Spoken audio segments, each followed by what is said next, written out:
Yo and welcome back everyone for your favorite chess YouTube channel, Metal Eagle Chess. For today's video we are gonna see such a beautiful checkmates, and they are top 6 checkmates to me. And let's start by showing from number 6. You will wonder such a huge and such a beautiful checkmates like this one, this one, this one, or this one, or that one, or even with the support of the king you are checkmating your opponent. So starting out here, let's start from the beginning. And here in this position, white has such a strong attack on the black king. Like it seems that the black king is so weak on h7, but the problem is that the queen covers this diagonal. So there is nothing that obvious here how to checkmate as white. But here, think about it, white played queen to g6. The queen could capture with the knight, or with the queen, or with the pawn. But no matter how black captures the queen, they will still get checkmated very badly. So let's start by them capturing our queen with their pawn. So here we are gonna take back with our h pawn. This would force the king to take on g7. Then now rook to h7 is such a beautiful checkmate. So let's go back after queen to g6. Same applies. If the knight takes, then pawn takes with the defense of the knight, so the king cannot take back our pawn. And after king takes g7 is still the checkmate from h7. What a beautiful checkmate. Do you think that you see anything yet? Stick with me and you will see the most beautiful checkmates that you ever saw before. So here in this position, white got a strong attack, the bishop pair, and this is such a perfect example of seeing how the double bishop could combine with each other to be such a strong attacking pieces. So in this position right now, you know, the queen is defending g7 and the knight is defending g7, so it's not that obvious how would white break through. But in this position, if you look closely enough, you will see that rook takes h6 in fact wins the game. You will think, wait a minute, isn't that just a free rook? I could just take it with the pawn. Okay, and that's what we want you to do, because right now there is queen to g8 with the support of this bishop. Right now the king is getting checkmated, like the king has no moves, has no anywhere to go. So black is forced to take back with the knight, but then now comes clear bishop to f5 straight double bishop checkmate, which is very beautiful. Here you see all of those black pieces, they are not doing anything, and only two bishops that are killing the king. You might say, wait a minute, I am not forced to take back with the pawn, I could take back with the king. And yeah, you are correct, but now comes the queen to g5, and now you will be forced to go back to h7. Now queen to h4 with check. Now only move is knight to h5, but then now queen takes h5. It's still a checkmate with the support of this bishop and this queen. So position 4 that we got right now, this is Fabiano Caruana was playing with the white pieces, and here the black king seems so safe over the queen side on a6. Like it's not that obvious how would with the queen or the knight or the bishop could help attacking the king. Now in this position Fabiano Caruana sacrificed the rook, and after bishop takes c6, which was played in the game, Fabiano played queen to c4, right? So queen to c4 is forking the king and the bishop. So black could have played king to a7 and give back the bishop, and which after he could play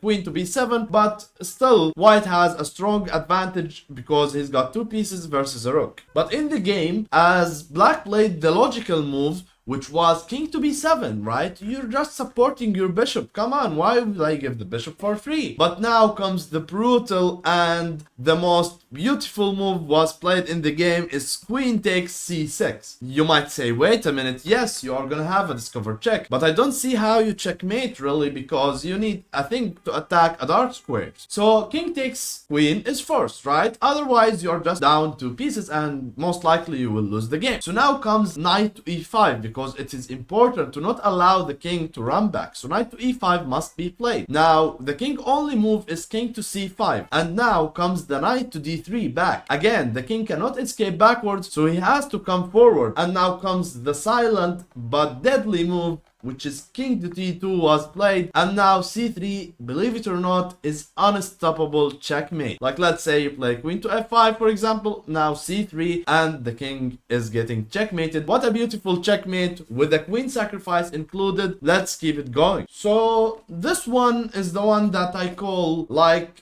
giving away all of your pieces just in order to checkmate, and this one as well proves how the bishop pair could play a huge role into delivering a checkmate, especially at an open position like this where there is no pawns on the board. So in this position, white played queen to g4. What a brilliant move. Now he's giving his queen away for free. You might think, okay, wait, isn't just bishop takes winning?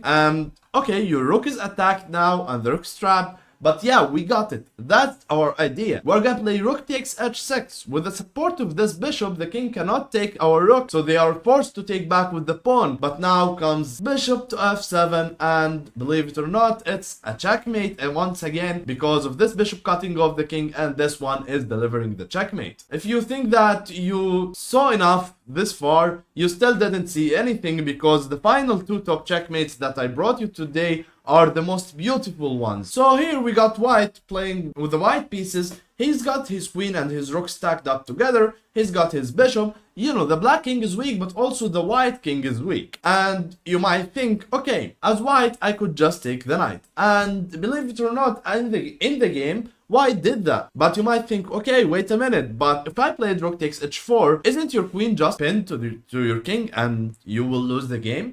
Yeah, all of us thought that in the beginning, but when you give it a shot to think about it, you will figure out that this was the most insane move was played, which was queen takes h4. You might think about f4 and any moves like that to get away your queen from the pin, but you, believe it or not, you are just lost here, because you know, queen to f2 is coming with rook to h4, you will be lost, and no matter what you play. But rather, white sacrificed his queen for the rook and played queen takes h4. Now, okay, if the king goes to f5, then queen to f6 is an obvious checkmate in one move. So black must take the queen. He has no other choices. And now white goes for bishop to f6. Now bishop to f6, the king has no moves, but he has to block the check with the pawn. And now, if you could play g3, it will be a checkmate. But the problem is that the queen is pinning your pawn to the king. So you might think, okay, wait a minute, how do I checkmate now? You're not checkmating now, but if you see the engine, he's calling it a mate in 28. But it's not that 28, it's about the understanding of the position in your head and how to checkmate, and you will get it. So white here played bishop to c3. Just simply he is threatening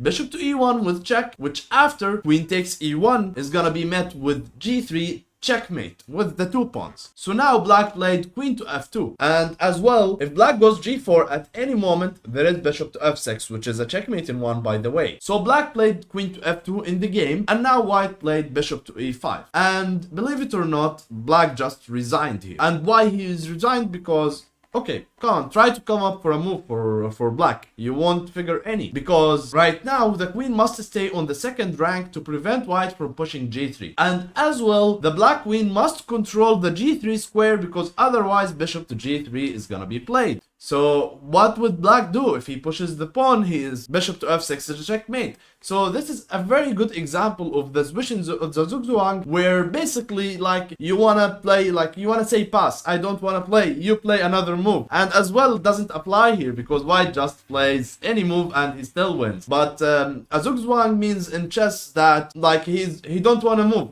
He don't want to move anymore. He cannot move anything. Like any move that he makes, it will make his position even worse. And black just resigned because after queen to e1, g3 is gonna be checkmate. Queen takes g3, bishop takes g3, and this is a beautiful checkmate from the white side.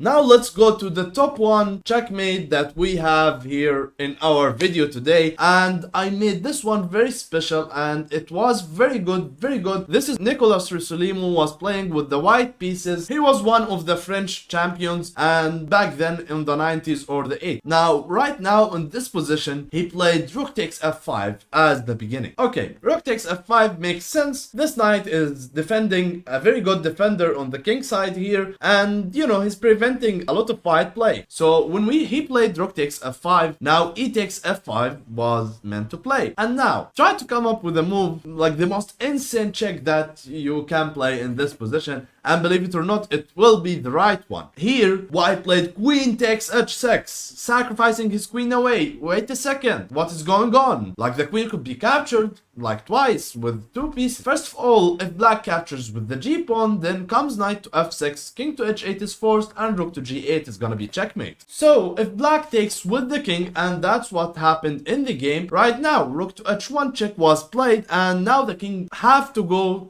to g6. And now what's going on?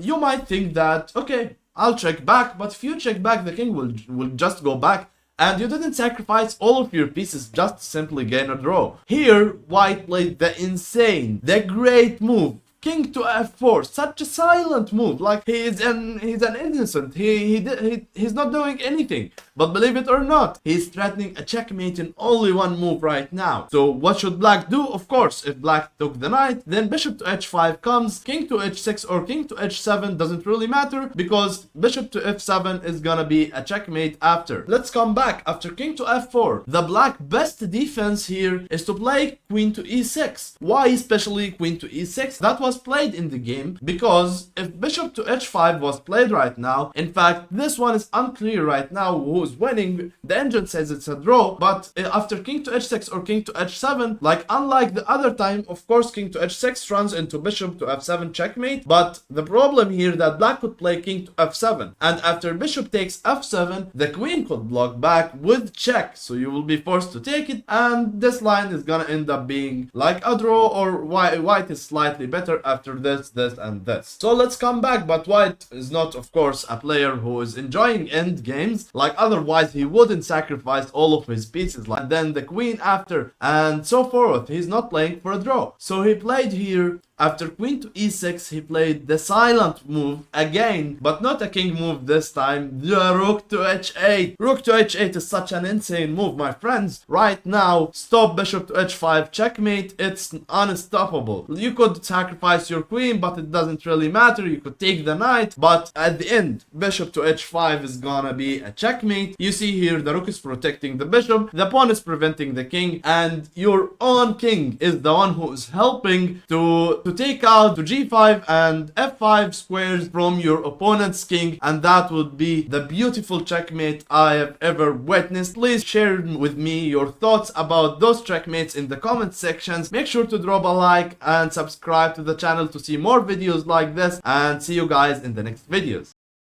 Hey, check this video out to make sure that you get more important information to bring your chest to the next level.